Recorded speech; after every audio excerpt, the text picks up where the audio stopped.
Ewan ko nga, sabi nga nung iba, bakit naman ganun? Bakit hindi magpalabas man lang ng simpleng, kahit nga hindi press con, kasi alam mo naman si Marcos, takot yan sa tanungan eh. Noon pa lang takot na yan eh. Di ba? Totoo naman eh. Noon pa lang, takot na po sa tanungan niya si Marcos eh. Kaya ipapakita na, ito, tapos biglang naglabas sila ng balita. Ito yung balita na to. Ito, yan. Papakita ko sa inyo. Di ba? Ang lupit niyang balita na yan. Kesyo, papakita ko. Yan. Maayos nga ang lagay ng Ay, Pangulo. sorry, nag-echo. Mali ang napindot ko. Ayan. Ang oath-taking o panunumpa sa mga BCR country sa Malacanang Ayan. ngayong hapon. Payo pa niya sa mga mamahayaga, huwag basta maniwala sa mga post sa social media. Ayan. Di ba? Pero may napansin kayo. Ay, eto kasi, hindi ko alam kung ito'y sinasadya ba ng balitang ito, itong DCWB o GMA. Sinasadya ba nilang gumamit ng lumang video? O baka naman inutos sa kanila na maglabas ng lumang video? O baka naman ito ang ibinigay sa kanila ng Malacanang na video? Hindi natin alam eh. Kasi, ayan file videos. So, ibig sabihin, ito'y malamang sa malamang luma. Di ba? Malamang sa malamang luma na ho ito. Kasi, file videos ho nila yan. Malinaw naman na nakasulat dyan. DINI Palace Press Officer, President mataba pa si Marcos. PCO Ngayon, Castro, maayos nga ang lagay ng Pangulo. Sa katunayan niya, pangungunahan pa ng punong ehekutibo ang oath-taking o ayan sino yun? Si Enrile at saka si Bersamin. So alam naman natin, ayan si Enrile, na alam naman natin, wala na sa mundong ito. At si Bersamin ba yun? Alam natin, nag-resign. So mukha talagang file video ito. Linawin natin ha. Ito po ay file video. Bakit? Kita ninyo? 'Di ba? Yung mga hearing diyan sa camera, wala yan eh. Ito pa rin ang focus nila eh. 'Di ba? Pinapasumpi na kay Remulla yung yung SALN ni BP Sara Duterte. Kaya nga, komento ko doon sa aking isang video, sa isa kong reel, sinabi ko doon habang yung buong bansa nagpe-prepare na sa matinding gera. Kasi yung alam niyo yung street ba yun? Street, yung basta yung Hormuz na yun, 'di ba? Yung dinadaanan ng karamihan kasi ng gas nasa Saudi. Yung dinadaanan na yun yung dinadaanan. Tapos ayaw magpadaan ng Iran dahil sa gera, bla bla bla. Sa kabila ngayon, pwedeng dumaan. Merong maliit na daanan doon. Okay? Iyon naman, ngayon ginagawa doon dapat dadaan. Kasi pinasara ito eh. Ang problema, yung Yemen, nandan doon sa maliit na yon, na daanan na yon, sumalit kumakampi sa Iran yan. So ibig sabihin, talagang problema ang pagpapadala ng krudo sa buong mundo. Kasi doon dumadaan, doon sa dalawang daanan, doon sa malaki at saka doon sa medyo maliit. Yeah? Yun ang nagiging problema ngayon. Tapos, ang nakakapagtaka dito na kesa pag-usapan kung paano masusolusyonan ito dahil sabi nga ng Amerika, lulusob sila eh. Pasasabugin nila, wawasakin daw nila Iran eh. Alam mo naman si Trump pag nagsalita erase daw sa mapa eh. Ganun eh. Talagang malupit yung sinasabi niya sa Iran, pagbabanta niya sa Iran eh. Talagang pasasabugin eh. Kahit daw ano mangyari, ganun eh. Mamaya alas 8 daw yan. Abangan natin kung tototohanin niya o fake news yan. Sana hindi. Dahil pag nagkataon daw, magkakaroon na ng kampihan. Magkakampi ang Russia, China. Aba, hindi maganda ho yan. At kung papansinin ninyo, sabi kasi ng iba, fake news daw yung sinabi ko na naghahanda ibang bansa. Hindi ho. Marami akong kaibigan sa Japan. At pinapadala nila sa akin yung mga bali-balita doon. Tinatranslate nila. Sinasabi nga nila na yung Japanese government nagre-ready na for a war. Yung Taiwan, nagre-ready na rin. Lahat halos nagre-ready na. Tayo, nagre-ready sa impeachment ni VP Sara Duterte. Di ba, mga pukin ng inang mga congressman na yan, mga yan, wala talagang kwenta eh. Wala talagang kwenta. Yun ang preparasyon nila. Ito, isusupina nila si Remulla para kuhanin yung ano ba ito? Salin ni VP Sara Duterte. Ito yung mga walang niya din talaga ito mga ito. No? Mayor pa siya ng Davao City at 2010 hanggang 2013, pati 2016 hanggang 2022 noong mayor pa siya ng Davao City. Base sa subpina, maaaring managot sa batas si Remulla kung hindi niya susundin ang nakasaad dito. Sa huling sali ni Vice President Duterte na nakuha ng GMA News Research sa Office of the Ombudsman, mahigit 88.5 million pesos ang net worth ni Duterte noong 2024. Natanggap na raw ng ombudsman ang sabina ng House Justice Committee at nakahanda naman daw silang sundin ang sabina. Pero patutsada ni Remulla, dapat din daw tanggapin at tumugon ang Kamara sa ibinibigay nilang sabina tungkol sa sali ng isa nilang empleyado, si Deputy Secretary General Sofonias Gabonada. Isa sa mga House employees, ang rango niya yata ay Deputy Secretary General, at ito po ay tungkol sa mga plunder cases din na aming hinahanda sa mga congressman na kinauukulan. Flood control related. Sabi ni Remulla, ayaw daw tanggapin ng Kamara ang sabina. Kaya banta niya, kapag hindi nakuha ng Office of the Ombudsman ang hinihinging salian ngayong linggo, ay sususpindihin niya si Garafil sa pwesto. Public notice lang po. Susunod na gawin po sa amin to ng Kongreso, I will cite the Secretary General in contempt. At hindi ko may papayag na baliwalain nila ang Office of the Ombudsman. Magkasubukan na po ang ating legal system kung ito po ang kinakailangan. Hihingin din daw ng Ombudsman ang salian ng lahat ng congressman hanggang sa Deputy Secretary Generals base sa kung gaano sila katagal sa Kongreso. Bukas daw ibibigay ng Office of the Ombudsman ang sabina sa Kamara. Hindi ko naintindihan kasi ang batas ay batas. Dapat sumunod sila. Ang batas ay Huwag butas. nila sasabihin separate branch of government.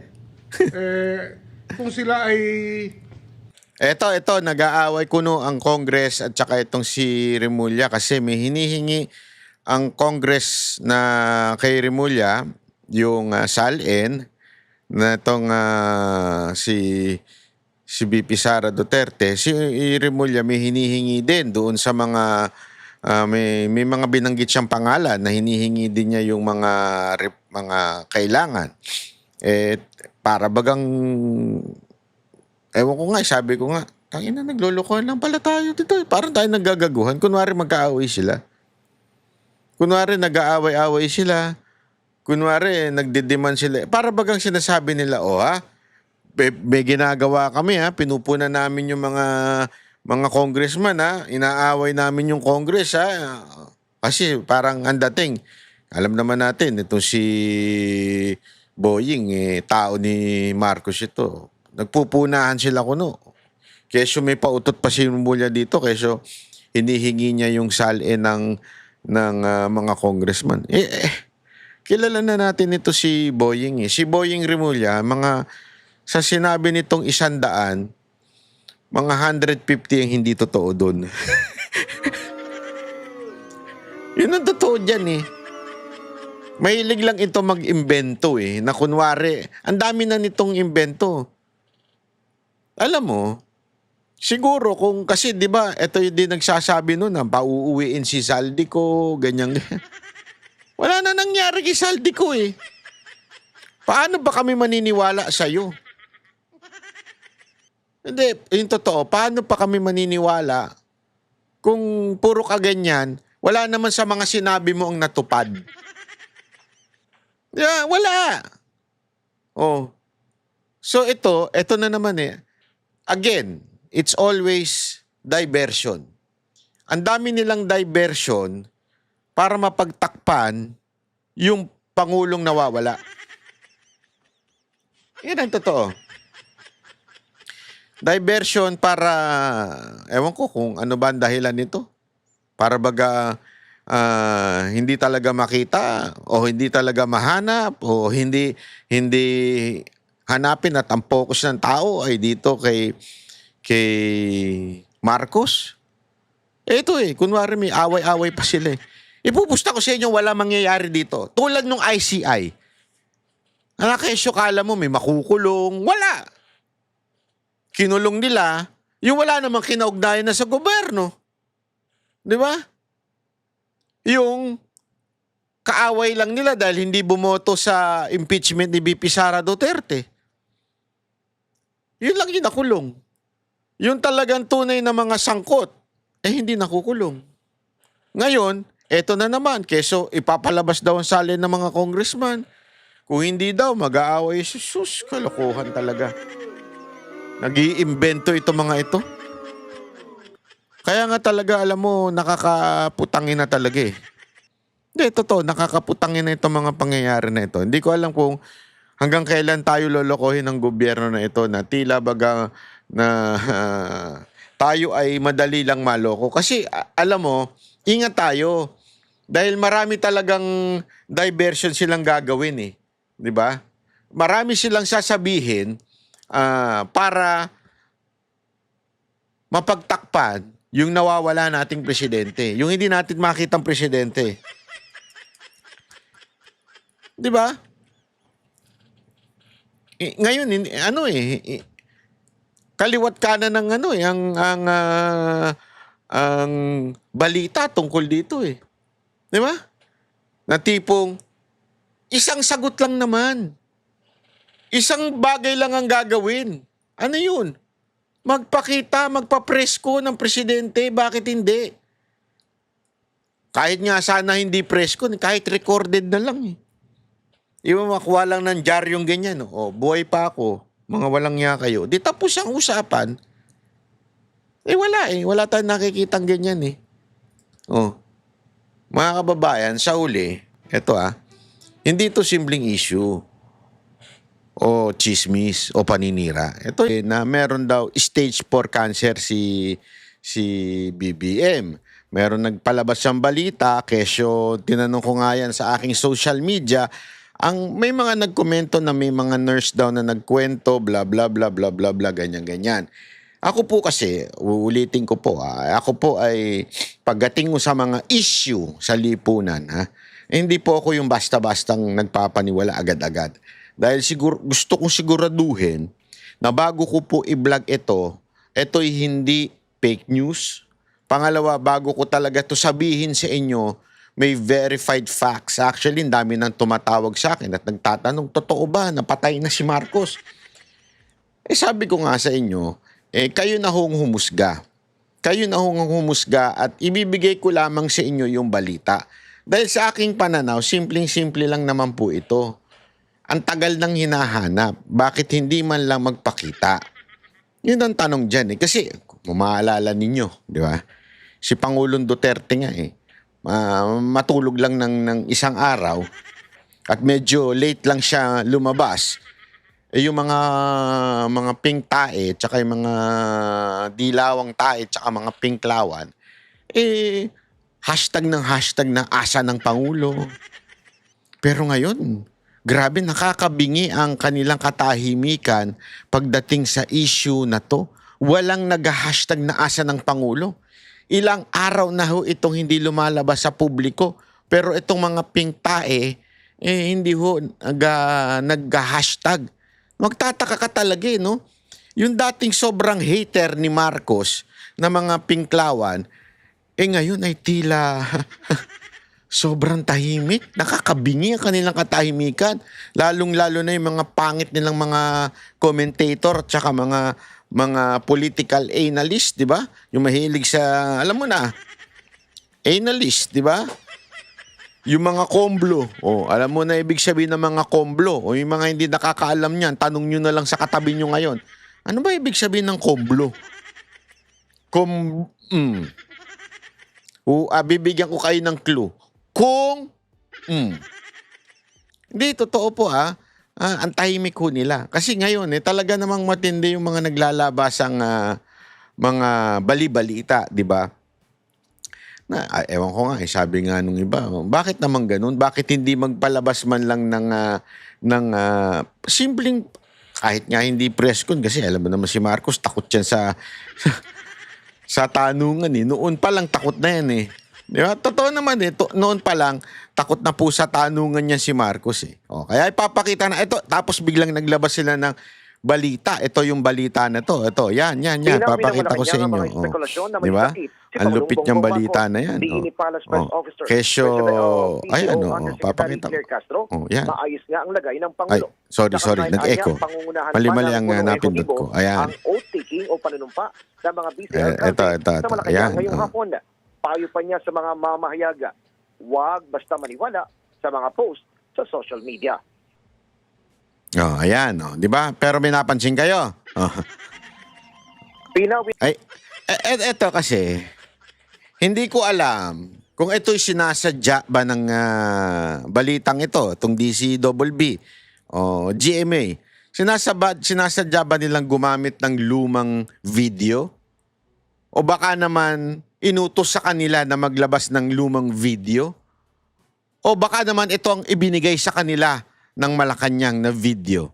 Hindi natin alam eh. Kasi, ayan file videos. na may sakit si Pangulong Bongbong. So, ibig sabihin, ito'y malamang sa malamang luma. Di ba? Malamang sa malamang luma na ho ito. Kasi, file videos ho nila yan. O, malinaw naman na nakasulat dyan. Diini Palace Press Officer, President O, mataba pa si Marcos. PCO Ngayon, Claire Castro, maayos nga ang lagay ng Pangulo. Sa katunayan niya, pangungunahan pa ng punong ehekutibo ang oath-taking o ayan sino yun? Si Enrile at saka si Bersamin. So, alam naman natin, ayan si Enrile, na alam naman natin, wala na sa mundong ito. o panunumpa. At si Bersamin ba yun? Alam natin, nag-resign. So, mukha talagang file video ito. Linawin natin, ha? Ito po ay file video. Bakit? Yun nga yung tanong dito eh. Bakit maglalabas ng file video at walang recent video? Di ba? Kung may event. Kasi kung maaalala ninyo nung panahon ni Pangulong Duterte, at saka actually yun naman dato ng RTBM. Sinasabi kasi ni Claire Castro dito, may mga event daw si Marcos. Bakit walang video? Imposibleng walang video. Kasi yan ang mandato ng RTBM, bumuntot sa presidente at mag-video. Ang dali-daling maglabas ng video pero hindi kayo naglalabas ng video. Ngayon, sasabihin ninyo, bakit nyo ba kasi hinahanap? Anak kayo ng wewe. Karapatan namin bilang mga Pilipino na hanapin ng presidente, lalo na sa panahon ngayon na kung saan pumapalo ng lintik na lintik sa kataasan ang presyo ng gasolina. Sobrang taas eh. Lalong-lalo na yung diesel. Nagpagas ako kahapon. Parang nung tinitingnan ko yung pumapatak ang presyo, sabi ko, pambira, pwede ba itigil mo na? Ititigil ko na sa 3,000 kasi naalala ko pa ito noon. 3,000, medyo full tank na yun eh. Siguro mga 3,235 full tank na. Ngayon, pag tinigil mo yun, wala pang 1/2. Hindi ako nagbibiro Hindi ako nagbibiro. Wala pang 1/2 yung na ng 3,000. Yun yung 5,000. Naku po. Kaya sabi ko, bakit natin kailangan hanapin si Bongbong Marcos? Kasi siya ang presidente ngayon. Maraming pwedeng gawin para bumaba ang krudo. Pero nga tayo sa isang presidenteng walang ginagawa at walang ipinapakita. Hindi nga natin alam kung buhay pa eh. Again ako po, maingat po ako dito kasi first of all, I do not wish that this president will die. Ako talaga honestly, ayokong mamatay si Marcos. Gusto ko magdusa siya sa mga kawalang niyang ginawa sa bayan natin. Kaya ayoko siyang matigok. Honestly ako ayokong matigok. Gusto ko pagdusahan niya ito. Gusto ko mabulok sa kulungan. Yan ang gusto ko mangyari sa kanya. Dahil kitang-kita naman natin yung kapabayaan na ginagawa niya sa bayan natin. Maaaring nagsasabi dyan, wala naman siyang kinalaman doon sa korupsyon. That is still, ewan ko, para sa akin, hindi ko masasabing legit yun, na wala siyang kinalaman. Pero gayon pa man, sabihin na natin, wala talaga siyang kinalaman. Sabihin na natin, pero meron siyang pananagutan. Siya ang presidente. So kung mga nangyayaring korupsyon, alam naman natin, yung flood control, ang lupit na korupsyon nito. Na-interview natin si Tiangco. Na-corner nga natin si Tiangco dun eh. Kasi kung alam na pala ng presidente nung nag-meeting daw silang tatlo, bakit tila wala siyang ginagawa? Bakit di niya pinigilan? Di ba? Kinorner natin yun eh. Yun yung gusto nating itanong mula noon pa sa kanya. At naitanong natin, di ba, hindi niya hirap na hirap siyang iligtas yung kanyang pinsan? O, di ba? Ngayon nating kailangan na madinig ang plano ni Marcos bilang presidente. Wala ho siya eh. Nawawala ho siya. Tapos maglalabas ng ganitong video? Alcalde, sa Malacanang ngayong hapon na. Payo pa niya sa mga... Ito ba'y pananadyang paglabas ng video na luma? O baka naman ito'y utos na Malacanang? O baka naman itong binigay na Malacanang? Hindi natin alam. Pero gayon pa man, masasabi ba nating may kuntsabahang nagaganap between the media? Kasi imagine niyo lang to, panahon ni Pangulong Duterte. Ganito katagal mawala si Pangulong Duterte. Pustahan tayo, mga putang inang media, kaliwat kanan ng batikos, oh. Oh, di ba? Pero bakit ngayon? Tila hindi sila bumabatikos. Bakit hindi nila hinahanap? Dahil ba sa maletang sinasabi ng mga ex-soldier natin? Dahil ba sa maleta na yon? Hindi natin masabi, di ba? Oh. Kaya nga ngayon, anong ginawa nila? Ang sagot nila, demanda. Yan lang ang kanilang kayang gawin pagka hindi na nila masagot yung mga batikos ng tao. Diba? Demanda ang kanilang gagawin. Ito, tulad nito. Halimbawa. Politika lang ang nakikita ang motibo ng NBI sa pagpapakalat ng balitang may sakit umano ang Pangulo. Ayon din sa ahensya, tinutugis na nila ang fake news peddlers. Ang detalye sa agenda report ni Andrea Salve. Iniimbestigahan na ng NBI ang mga posibleng nasa likod ng mga kumalat na social media post tungkol sa umano'y sakit ni PBBM. Ito ay matapos sabihin ng palasyo nitong Lunes na fake news at walang basehan ang mga ito, kasabay ng apilang huwag magpabiktima sa ganitong klaseng mga kwento. Isa lang ang tinukoy ni NBI Director Melvin Matibag na motibo sa paglutang ng panibagong naratibo laban sa Pangulo. Wala namang ibang magiging natin dyan, magiging conclusion kundi that is all part of the political game ng mga nagdanais na hindi maganda sa position. Hindi, alam mo kasi, Attorney Matibag, kasi medyo, alam ko naman, appointed kayo ng presidente, naturalmente, ang inyong gagawin ay sumipsip sa presidente. I mean, that's a normal nature of a human being, di ba? Kung sino yung nag-appoint sa inyo bilang boss ninyo, siya rin ang pwedeng magtanggal sa'yo, syempre sisip-sip ka. Normal yun. Di ba? Normal yun. Pero ang matindi dito kasi, attorney, director, sana magpakita na lang si Marcos. Di ba? Kasi ako talaga, from my point of view, I am totally against fake news. I'm against fake news.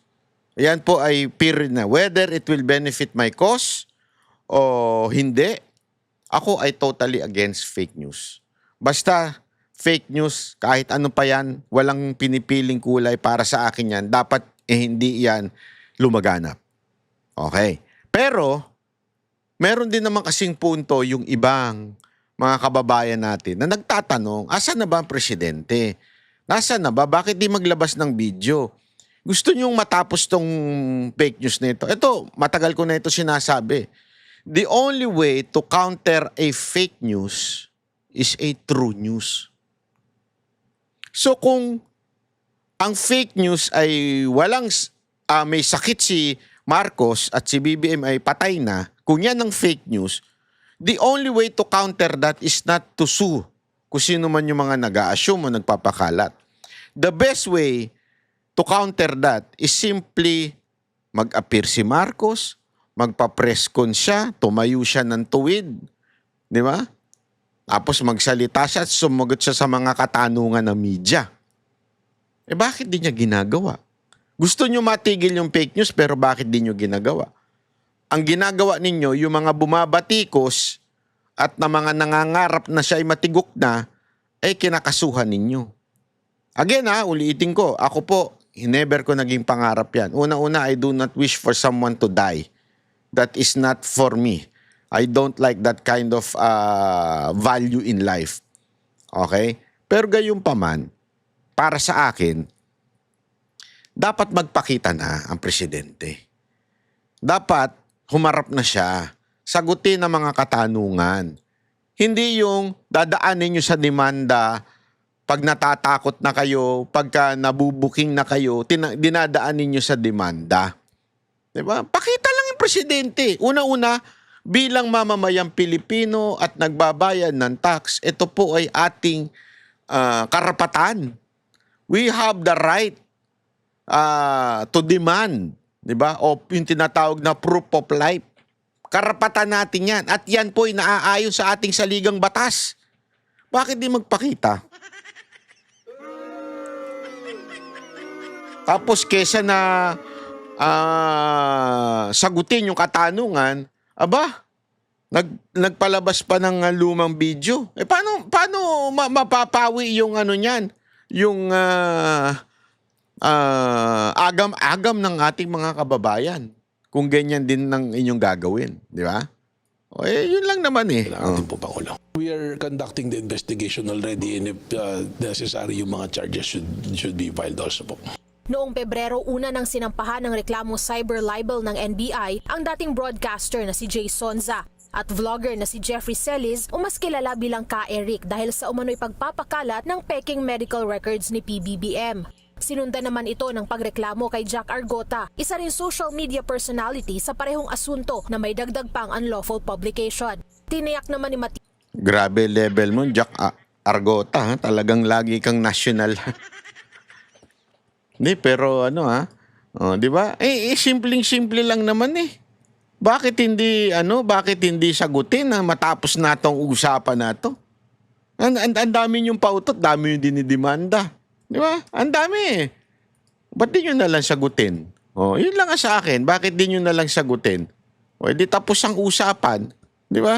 Ibag na dadaan sa due process ang panibagong investigasyon. Para sa agenda, Andrea Salve, Billionaire News Channel. Yan. Diyan sa aming mga social media Diyan kayo magaling yung magdemanda. Sa bagay kasi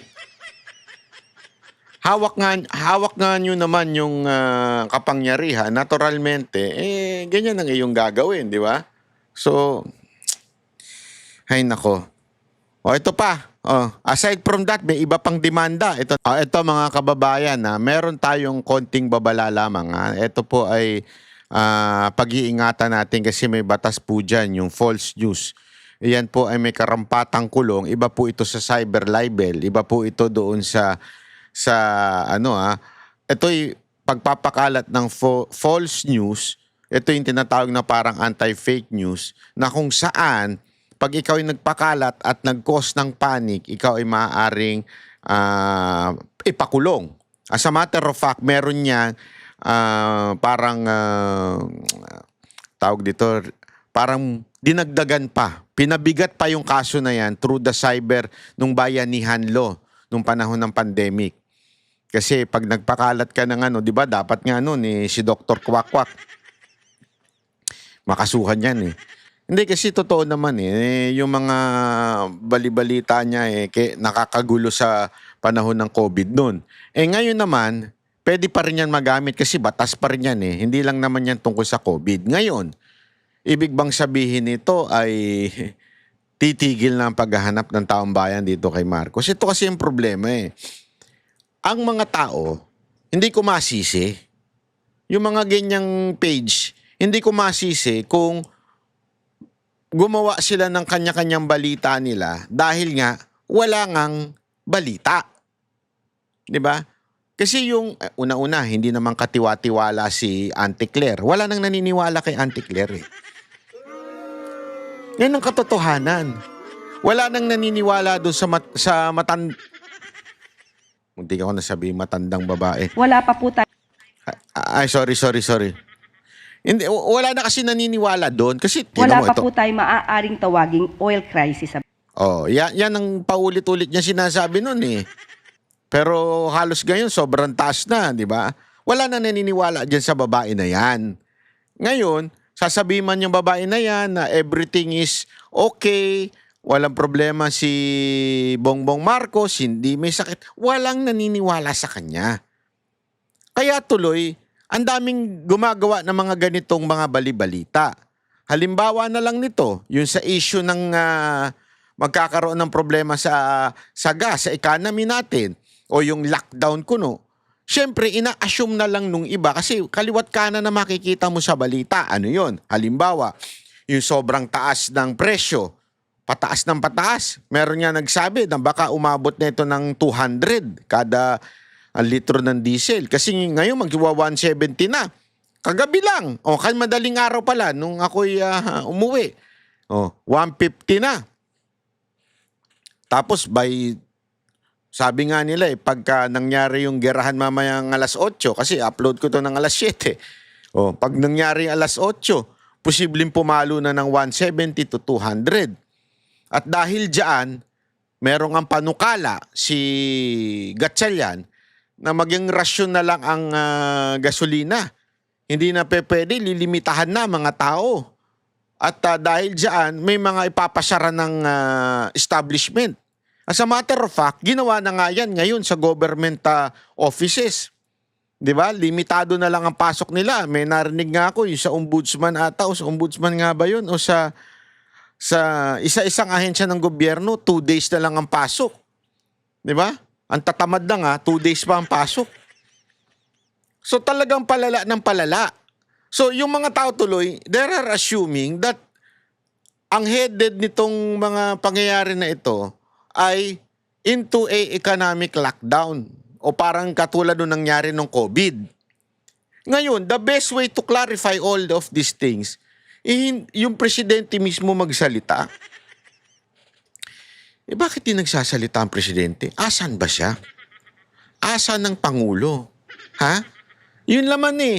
Gusto niyong hindi ko alam kung gusto nila talaga masolusyonan ang problema ng fake news o baka naman talagang lang kayo, gusto niyo lang matakot yung mga kababayan natin.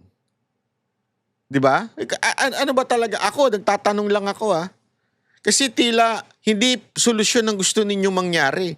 Tila ang gusto ninyong mangyari, takutin lang ang mga Pilipinong bumatikos. Parang gano'n na nangyayari. Wag naman. Ano to, martial law, gano'n?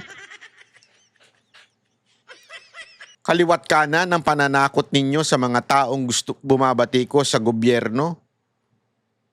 Ulitin ko I am not in favor of making fake news or spreading fake news. Sa matter of fact, yan ang paulit-ulit ko sinasabi sa Banateros. Huwag kayong magpapakalat ng fake news. Make sure to verify. I'm not saying we're perfect.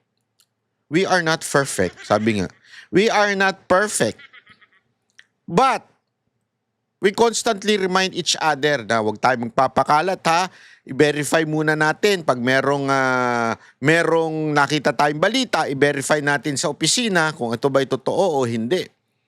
Di ba? As a matter of fact, ako, pag nakakita kagad ako ng chismis, kumukontra kagad ako Kasi I'm a responsible vlogger. I'm a responsible social media, quote-unquote, influencer.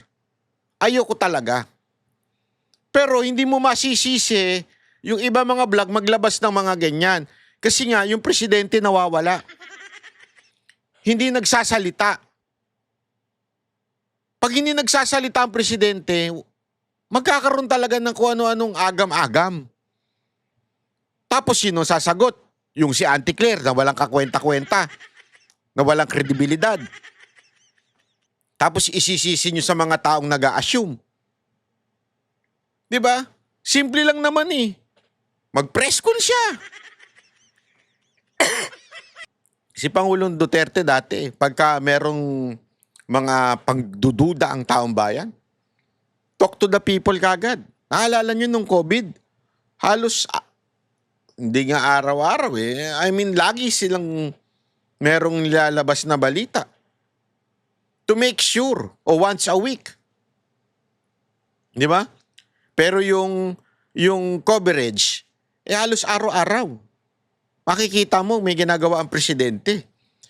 Ano yun? To assure the people na the president is in control.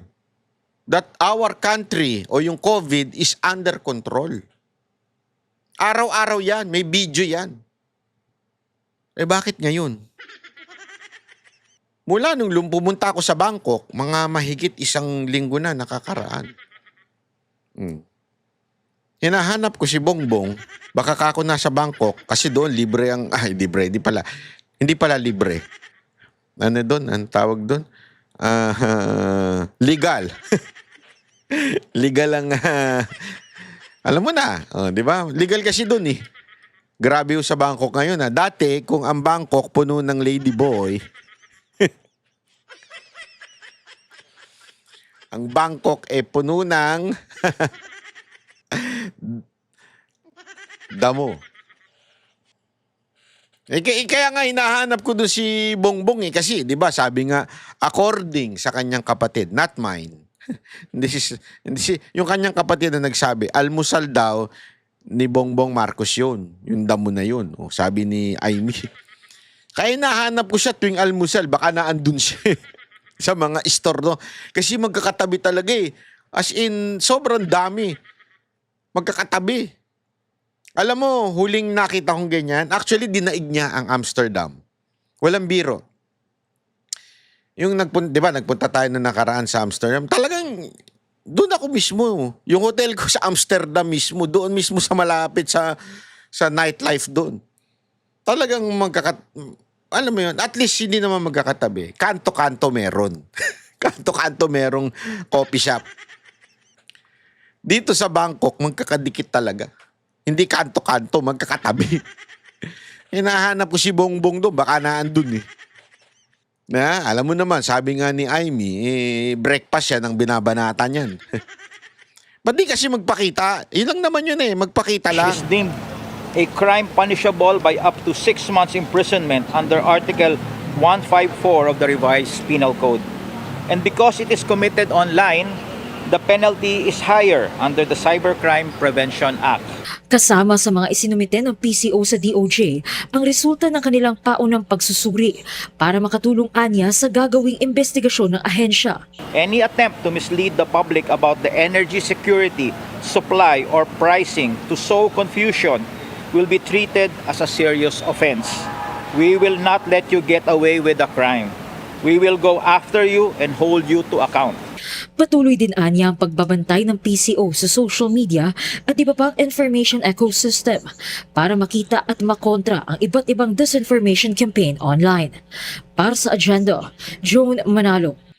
Nagdedemanda sabi nila patuloy daw na nagbabantay. Saan? Sa mga kritiko. Yan naman ang ni Canticleer. Hindi ako honestly seriously speaking, this guy is doing his job. But the problem is yung tauhan nila na si Auntie Claire. Yun ang problema. Hindi kasi siya, trabaho naman talaga ng PCO Secretary yung magbantay, trabaho ng PCO Secretary yung mga pagating sa information. Ang problema, yung inatasan nila na magsalita, magbigay ng briefing, press briefing, sablay. Diba? Yun ang problema dun. Kung maglalagay ka ng sablay, yung walang credibility, talaga masisira ang gobyerno. Sa totoo lang hindi ko alam kung kailan nila marirealize to. Ganito na sila kabulag. Kailan nyo marirealize na kaya bumabagsak ang rating ni Marcos o ng presidente ninyo ay dahil kay Auntie Claire. Isa sa mga dahilan. Aside from, wala na talagang ginagawa yung presidente, bulul, ewan kung magsalita, kumuha pa kayo ng isang Auntie Claire. Yung iba nga sinasabi nga nila, okay na dyan si Auntie Claire para talagang bumagsak talaga yung rating ni Bongbong Marcos. Hindi nyo ba na, yun? Na si Auntie Claire ang isa sa pinaka. Siguro si Marcos, yung 50%, dahil sa kanyang bulol na pananalita at kung ano-anong sinasabing walang kakwenta-kwenta at tila walang ginagawa, 50%. Tapos, ladagdagan mo pa ng anti-Claire na walang kwenta kung hindi bumatikos lang kay VP Sara Duterte. Alam ninyo, kaya sabi ko nga sa inyo, kayo mga putang inang media kayo. Kayo ang pukinang inang pinaka-hipokritong mga tao sa bayan ng Pilipinas. Yung totoo. Kayo talaga. Nung dating si Mocha Uson ay ASIC lang ha. ASIC lang to ha. Assistant Secretary lang ito. At hindi siya nagpe-press briefing. E binabatikos nyo nung nagbablog siya. Etong si Auntie Claire, USEC ito. Mas mataas ito sa ASIC. Si Auntie Claire, nagbibigay ng nagpe-press briefing sa inyo. And yet, nagbablog. E binabatikos nyo nga si Mocha nung nagbablog siya. Pero ito hindi nyo binabatikos na nagbablog din. Na mas mataas pa ang posisyon. Nagpe-press briefing pa. Ibig sabihin, mas matinding responsibilidad nito. Hindi nyo binabatikos. Kasi nga, kayo mga puki ng inang media kayo ang puki ng inang mga bayaran at hipokrito sa bayan natin. Ang dahilan ng pagbagsak ng bayan natin, isa kayo sa dahilan. Kayong mga bayarang media. Lalong-lalo na kayong mga nandyan sa Malacanang. Yan ang totoo. Pasensya na sa mga nakikinig na bata dyan. Huwag nyo akong gagayahin yung bunganga ko. Pero kasi talaga, yan ang isang bagay na galit at inis na inis ako yung mga hipokrito. Napakarami niyan sa bayan natin kaya hindi umaasenso tong bayan nato eh. Hipokrito. Yung mga politikong hipokrito. 'Di ba? Yung linis-linisan pero punong-puno ng korupsyon. 'Di ba? Eto, bibigyan ko kayo ng sample ha. Linis-linisan sila ngayon. Meron silang bagong diversion. Daw sila. Naturalmente, magkakasama naman sila eh. Paano hindi kayo magtitiwala? Pinsan ni Marcos. Pinsan ng presidente. Sino nag-appoint kay Remulla? Si Marcos. Naturalmente, may tiwala kayo. At hindi mababahira ng politika. Maliban dito, matapos rin magbanta si Ombudsman Jesus Crispin Remulla kahapon ay papasite in contempt niya ang House Secretary General kaugnay sa umano'y pagtatago nila ng Statement of Assets, Liabilities and Net Worth ng isang mambabatas na gagamitin nila sa investigasyon kaugnay sa anomalya sa budget. Agad na nagpaliwanag si House Secretary General Cheloy Garafil. Paliwanag ni Garafil, 2 araw lang on-site na pasok ng kanilang mga empleyado dahil sa umiiral na work from home arrangement 3 araw kada linggo. Ito raw ay bilang pagsunod sa umiiral na energy saving measures. Gate niya, wala silang intensyon na umiwas sa kanilang obligasyon at silaan niya ay tumutugon sa lahat ng mga opisyal na komunikasyon sa kanilang opisina. Samantala, may sa programang On Point ng... Ayan po. Gusto ko lang magkomento dito no, patungkol kay yung sinasabi ni Remulla na kakasuhan si Romualdez at saka si Chis Escudero. Ako naniniwala yung kay Chis Escudero. Ano lang ito eh. Ito picture ko. Sa tingin ko ito mangyayari. Kinasuhan yung dalawa. Tapos ipapawalang sala etong si Chis Escudero para mapawalang sala si Remulla. Si Romualdez. Para bagang ginamit lang si Chis Escudero na kunwari kakasuhan. Kasi una-una, ito. Sa ICI, yung conclusion ng ICI, alam niyo yung ICI, yung gawa-gawa nila. Wala naman, hindi naman binanggit eh. Hindi nga ni-recommend na kasuhan si Chis Escudero. Bakit isinama ni Remulla ngayon? Para alam nila na mahina yung ebidensya kay Chis Escudero, so naturalmente ang resulta nun mapapawalang sala si Chis Escudero. Tapos isasabay nila ngayon si Romualdez. Para bagang ililigtas nila si Romualdez, gagamitin nila si Chis Escudero. Tama, mali. Pangalawa, si Zaldico, alam na natin na may kasalanan yan. As a matter of fact, may balita nga lumabas ngayon. Papakita ko sa inyo Nagkaroon ng ng 802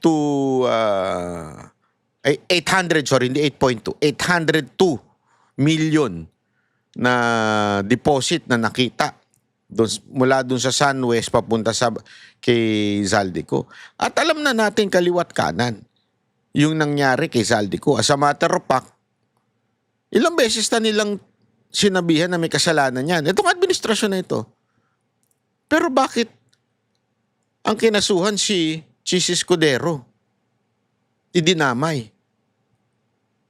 Idinikit kay Romualdez. Bakit? Una, sana ang dapat dyan, si Zaldico at saka si Romualdez. Sila ang talagang sa small committee. Bakit nadamay si Chis Escudero? Oh, alam niyo kung bakit.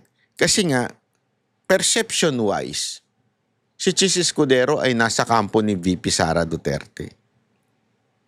Kasi anyone na perception ng tao na kakampi ni VP Sara Duterte, pababahuin nila.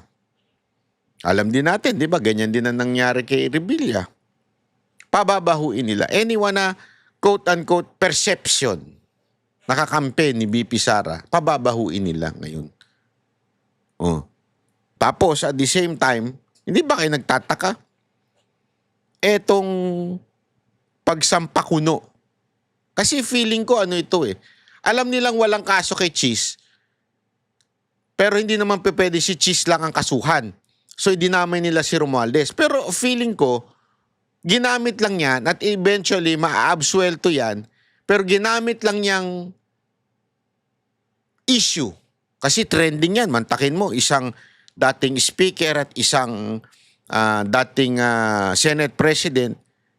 Gagamitin lang yan, kwento na yan, dahil kailangan para may divert sa pagiging walang kwenta ni BBM pagdating sa pagharap sa issue ng pagtaas ng krudo. At the same time, doon sa health issue ni BBM. Gagamitin itong diversion. Diba? Kasi ngayon, parang kaliwat ka. Hindi, pansinin ninyo, kaliwat ka na ng news tungkol dito sa kay Romualdez at saka dito kay Chis Escudero. Pero, pustahan tayo. Ipupusta ko sa inyo. Walang mangyayari kay Romualdez. Mala. Baka nga, ang mangyari pa niyan kunwari, dalawa silang kinasuhan. Tapos, eventually, si Romualdez, si Chis Escudero lang ang makukulong, si Romualdez hindi na naman.